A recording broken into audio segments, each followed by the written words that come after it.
أعوذ بالله من الشيطان الرجيم. بسم الله الرحمن الرحيم.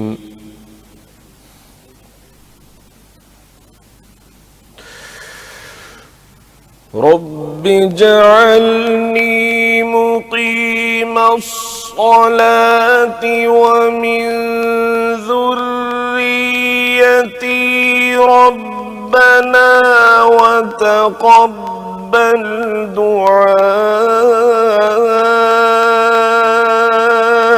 ربنا اغفر لي ولوالدي وللمؤمنين يوم يقوم الحساب.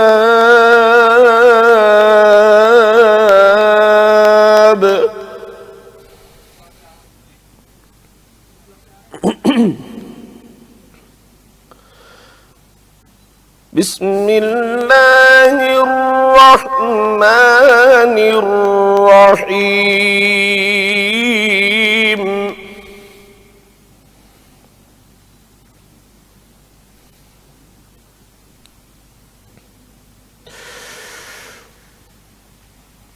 ألم نشرح لك صدرك ووضعنا عنك وزرك الذي أنقض ظهرك ورفعنا لك ذكرك فإن مع العسر يسرا إن مع العسر يسرا فإذا فرغت فانصب وإلى ربك فارغب. صدق الله العظيم.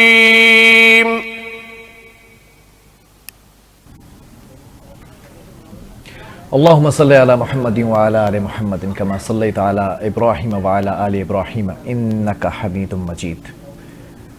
دیکھنے والے سبھی ناظرین کو اور یہاں پر بیٹھے اور موجود سبھی حاضرین اور سامعین کو اس خصوصی نشریات سکون رمضان جو کہ NTN نیوز کی اسکرین کے اوپر جاری و ساری ہے، اس میں آپ کے میزبان بلال خان اور شائستہ شہزاد کی طرف سے عقیدت بھرا، رحمت و بھرا، برکت و بھرا السلام علیکم ورحمۃ اللہ وبرکاتہ. قرآن مجید فرقان حمید کی تلاوت کا شرف حاصل کیا قاری فاروق الحسن صاحب نے، بہت مشکور ہوں. السلام علیکم ورحمۃ اللہ. بہت شکریہ آپ کا قاری صاحب. اور آج یہ جو ہم سحری کی طرف بڑھتے چلے جا رہے ہیں، سحری کے اوقات میں، اور 5ویں روزے کی طرف ہم بڑھیں گے غالباً if I'm not wrong.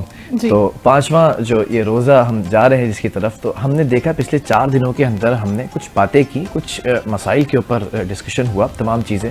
آج ہم ایک خصوصی مسئلے کی طرف بڑھیں گے، اس مسئلے کے حل کی طرف بڑھیں گے جو سب سے بڑا ایک مسئلہ بہت سارے لوگوں کو ان چیزوں کے بارے میں، پیچیدگیوں کے بارے میں نہیں معلوم ہے، وہ ہے زکوٰۃ. زکوٰۃ ہر صاحب نصاب کے اوپر فرض کی گئی ہے. جس شخص کے پاس ایک مخصوص تعداد ہو سونے کی یا چاندی کی، تو اس کے اوپر زکوٰۃ جو ہے وہ مختص کی گئی ہے. اور 1 سال کا گزرنا ضروری. ہم یہ سمجھتے ہیں کہ رمضان کے مہینے کے اندر ہی زکوٰۃ دینا جو ہے وہ ضروری ہے. ایسا نہیں ہے. جتنے بھی مہینے ہیں، اگر آپ کا رجب کے ساتھ سال شروع ہوا ہے، اگر محرم سے شروع ہوا ہے، اگر ربیع الاول سے سال شروع ہوا ہے، کہ آپ کے پاس ایک مخصوص مقدار آ جائے اور اس مقدار کے اوپر 1 سال گزر جائے اور وہ مال آپ کے پاس جمع ہو، تو اس کے اوپر 1 سال گزرنے کے بعد آپ پر زکوٰۃ واجب ہوتی ہے. زکوٰۃ کا یہ جو اسلام کا، دین کا یہ ایک اہم رکن ہے. یہ کیوں رکھا گیا، اس پر گفتگو کریں گے شائستہ. اور میں چاہوں گا کہ اس کے اوپر جو آپ کے پاس سوالات ہیں ان کو علماء دین سے، جو علماء کرام ہمارے ساتھ موجود ہوں گے، وہ ضرور سامنے رکھیں، کیونکہ یہ بڑا پیچیدہ مسئلہ ہے. ہمیں نہیں معلوم ہوتا کہ کس شخص کے اوپر زکوٰۃ واجب ہے، کس پر نہیں ہے، اور زکوٰۃ کے مستحقین کون ہیں. اصل مسئلہ یہاں پر آ جاتا ہے کہ ہر وہ شخص جو اس وقت برے حالات میں ہے، کیا اس پر زکوٰۃ واجب، زکوٰۃ کا مستحق ہے وہ، یا کچھ شرائط ہوتی ہیں. شرائط کے بارے میں بھی جانیں گے. اور اس کے ساتھ ساتھ تھوڑا سا پیچیدگی اور انڈرسٹینڈنگ کا وہاں پر پرابلم بھی آتا ہے بلال، یا ہم اکثر کہتے ہیں کہ سونے اور چاندی کی بات تو ہم کرتے ہیں لیکن اس کے ساتھ ساتھ مال پر بھی، آپ کی زمین جائیداد جتنا بھی مال اسباب ہے، جتنی بھی آپ کی پراپرٹی ہے، جو بھی چیزیں ہیں، اس کے اندر لوگ کنفیوژن کا شکار ہو جاتے ہیں کہ اس مسئلے میں کیا کرنا ہے، اس میں کتنی زکوٰۃ ہے، اس میں زکوٰۃ ہوگی یا نہیں ہوگی.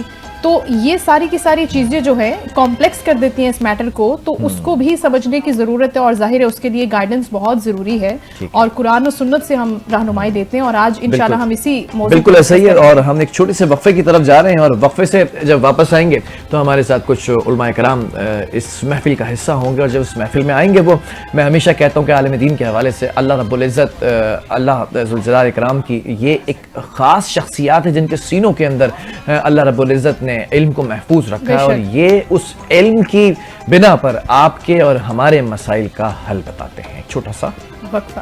السلام علیکم، سکون رمضان.